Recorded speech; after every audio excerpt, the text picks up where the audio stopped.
You know what it is. That's right. It's time to talk money with your money nerd and financial coach. Now, tighten those purse strings and open those ears. It's the Money Talk with Tiff podcast.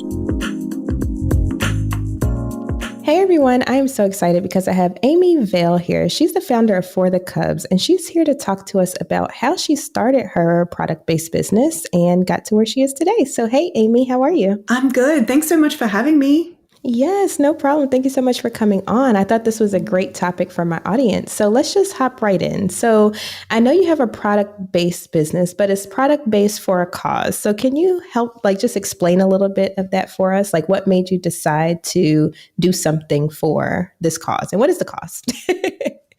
Yes, absolutely. So the background there is I came up with the idea for the Cubs while I was training to be a foster parent.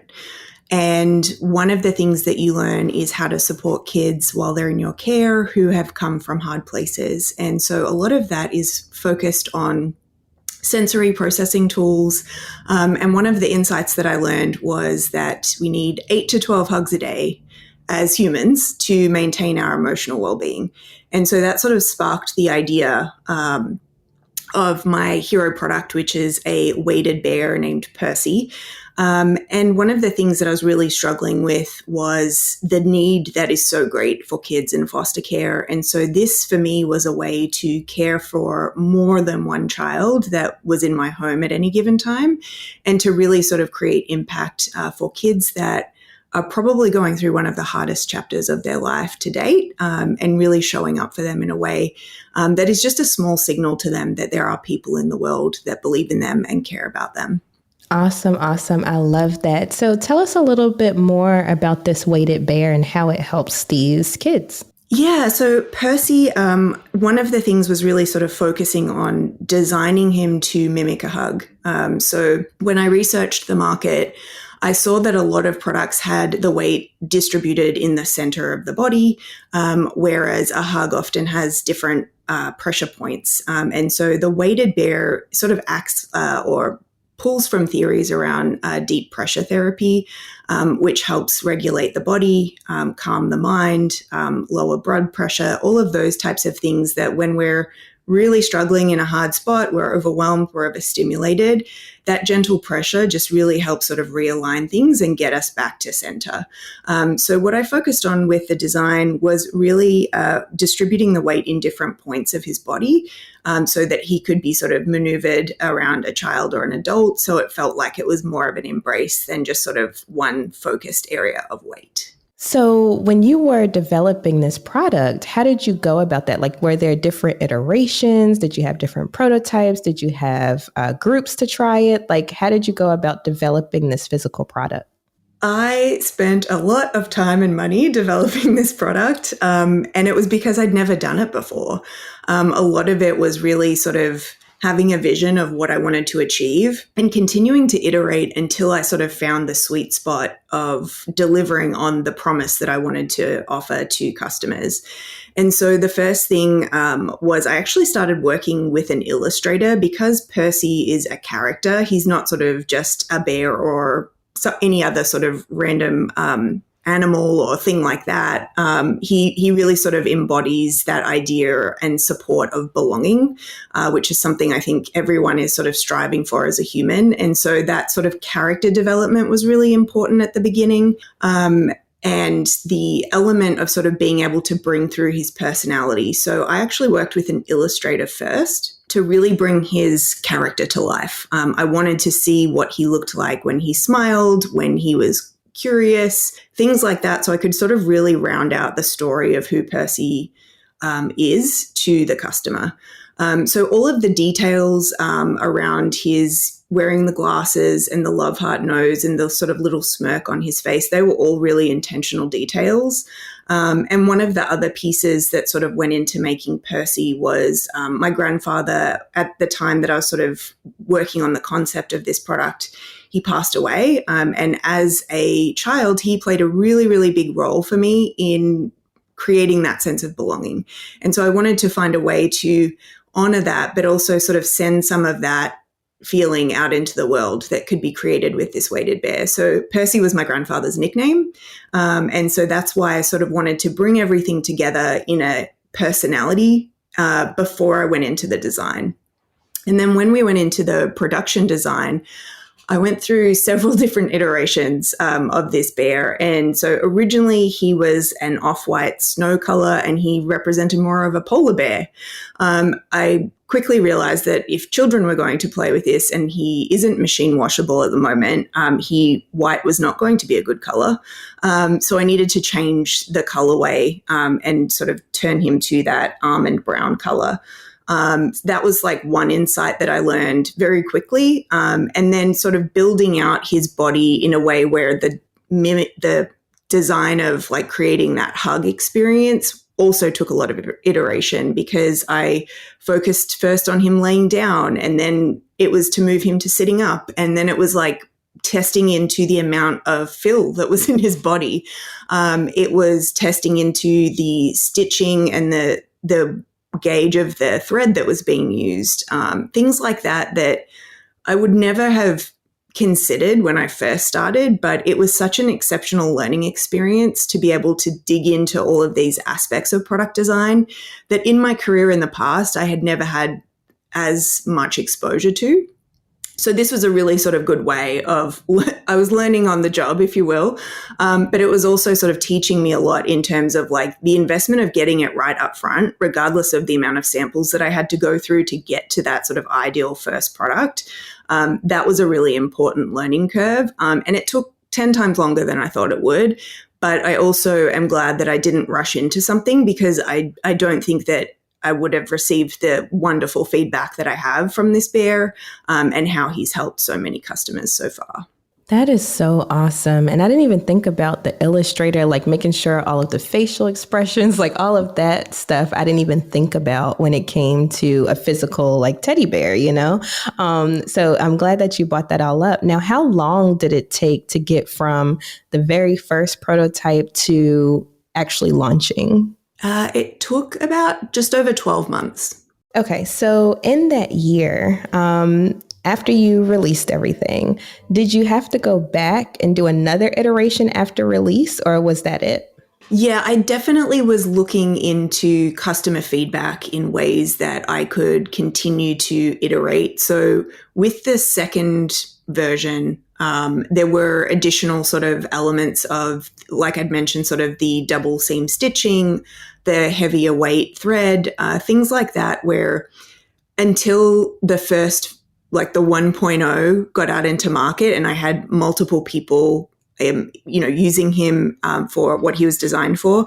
One of the things that I did observe was that kids are inclined to throw things up in the air that have weight and can sort of get air. So Percy's not designed to be thrown in the air. He's a therapeutic device. He's not sort of a lightweight product. So when he's thrown in the air, that puts stress on his seams because there's weight in all four of his paws as well as his body. So really sort of working with the manufacturer to make sure that we had clarity on really doubling down on the durability of the bear, because in my mind, like I want every customer to have a wonderful experience with this bear. And so making sure that he can last the distance and offer hundreds, if not thousands of hugs, that's really the goal. So I think the durability piece was one of the things that I was constantly focused on, because that was really important to me. I know that there's a lot of things out there that kids will sort of get attached to and then lose interest in. And the feedback that I've had is that this is sort of one of those things that kids and adults will attach to just by the support that he offers. And so I wanted to make sure that he was going to be lasting the distance for the period of time he needed to serve his owner. Gotcha. And I could totally see my kids throwing things in the air. When you said that, I just died laughing because I was like, yep, I can absolutely see that happening, or just throwing it down just to see what happens. And it's stuff that you don't, as you're developing, you don't take into consideration as much. But once you get it out into the wild, we'll call it, that's when you realize, okay, so this is what they're going to be doing with this. Let's see what we can tweak. So I'm glad that you, and And I wanted to bring that up to the audience because as business owners, we're constantly iterating. Like, I wouldn't be surprised if there's a few more iterations coming down the road, just because somebody's using it in a way, you're like, oh, didn't think about that. Now let's do this. So I like that you hit that. Now, I do want to do one more thing, and that's actually if you have like maybe 1 to 2 tips that someone who is interested in launching a product, they should do or think about. What are 1 to 2 tips for our business owners thinking about that? I think always keeping the end customer in mind. Anytime I have someone write in, I've had so many people write in and share unsolicited experiences with Percy, and really sort of focusing in on what people are experiencing positively and really leaning into that as much as the feedback for improvement. So when I think about when I initially designed Percy, I was thinking of it as a children's product. And as I released him into the wild, I learned that a lot of adults really found great value from him as well, whether it be they suffered from anxiety, ADHD, they had just gone through a loss, medical treatments. So I think being able to sort of really take in that feedback and pivot as you find those sort of new niches to serve a customer, that's really an important aspect to keep in mind, especially when you're in the beginning, because what you thought you were designing for, you may sort of open up your aperture to who you're serving in different ways, shapes, and forms. Perfect. Thank you so much for sharing that with our audience. Now, if people were interested in finding out more about you, more about For the Cubs, where could they find you? Yes, they can find me on forthecubs.com or on LinkedIn. I'm always happy to connect with folks and help wherever I can. I think the other learning that I would share also is that you need to be incredibly humble when starting a business. I've been in marketing and executive leadership for a long time until I started this business. And so I had very specific ideas of how things were going to go. And I was quickly humbled. Because when it's your own money and you're starting with yourself or a very, very small team, you just really have to pivot constantly and just be okay with the constant feedback and changes that you need to make. And sometimes that can really challenge your ego. But at the end of the day, my focus is always give me as much feedback as possible, because at the end of the day, all I want to do is help people manage through anxiety and any types of struggles they're going through. Or really just be able to, ultimately, at the end of the day, help as many foster kids as I can. Awesome. Well, thank you so much. And thank you for dropping that last gem for us, because ownership, entrepreneurship, small business owner, whatever you want to call it, it is a very humbling experience in many ways, because you are constantly learning. You're constantly, figuring out what you're doing wrong. And so I love that you put that out there. Now, what about social media? Are you on social media in any way? I am. We have For the Cubs on Instagram and TikTok. I don't personally have my own social media presence that's public, but LinkedIn is mostly where I'm most active. All right, perfect. And I'll make sure I have all of those links in the show notes. So thank you so much, Amy, for coming on the show today and dropping these gems about For the Cubs and pretty much product development. You're so welcome. Thanks so much for having me. All right, bye. Thank you for listening, joining, and being a part of the Money Talk with Tiff podcast this week. You can check Tiff out every Thursday for a new Money Talk podcast. But if you just can't wait until next week, you can listen to previous podcast episodes at moneytalkwitht.com or follow Tiff on all social media platforms at Money Talk with T. Until next time, spend wise by spending less than you make. A word to the money wise is always sufficient.